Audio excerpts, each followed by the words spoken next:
UK Navy to buy 6 vessels, enter new golden age of shipbuilding. The British Royal Navy plans to buy up to 6 new multi-role support ships and give its future frigates the ability to attack land-based targets, the Defense Secretary announced Tuesday. The offensive capability comes as the military learns lessons from recent operations in the Red and Black Seas, Grant Shapps noted, with the former involving a fight against Yemen-based Houthi militants and the latter related to the nearby war in Ukraine. Russia launched a full-scale invasion of its neighbor in February 2022. In full, the service is seeking 28 new ships to turn the tide on a shrinking fleet, Shapps said at the Sea Power Conference in London. The 2017 National Shipbuilding Strategy first formalized the goal, which the government of Prime Minister Boris Johnson refreshed in 2022. Under the strategy, the UK seeks to become the world's most competitive maritime nation by 2050, Sarah Kenny, then chair of the industry association Maritime UK, said at the time.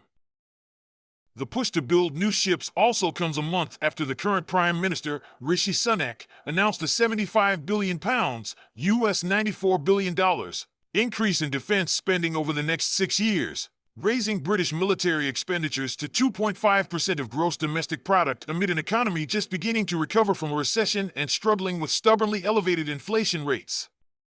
Shipyards across the UK are sure to be abuzz in the years to come, as Shapps pledged to have the new entrances to the Royal Navy constructed domestically during a new golden age for British shipbuilding.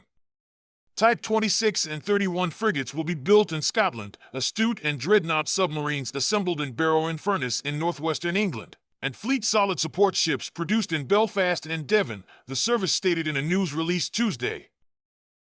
The 6 multi-role support ships for the Royal Marines are to be versatile platforms that can carry aircraft, vehicles, insertion craft, and unmanned systems.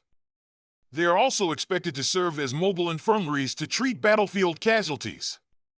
They are set to replace all of the Royal Navy's current amphibious support ships in the early 2030s.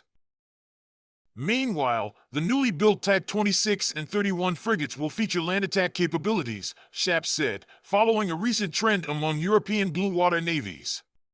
The Netherlands previously announced it will equip 4 of its frigates with Tomahawk missiles between 2025 and 2029, and France recently conducted a synchronized test firing of naval cruise missiles from a ship and a submarine about 250 miles apart. Our operations in the Red Sea have proven that to meet the rising threats to freedom of navigation, we must be able to destroy targets at sea, in the air, and on land, Shapps wrote on X shortly after announcing the addition of the weapons systems. To support the upcoming golden age of British shipbuilding, there would need to be a very big expansion in domestic capacity, Shapps said.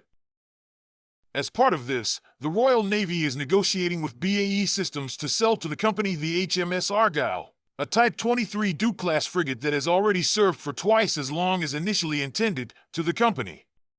The aim, Shapps said, is to establish a shipbuilding academy in Scotland where attendees can use the vessel for training. Defense readiness has received new urgency from the British government in the aftermath of Russia's invasion of Ukraine. There, British weapons have contributed to significant battlefield victories for Kyiv, including reportedly sinking Russian ships in the Black Sea.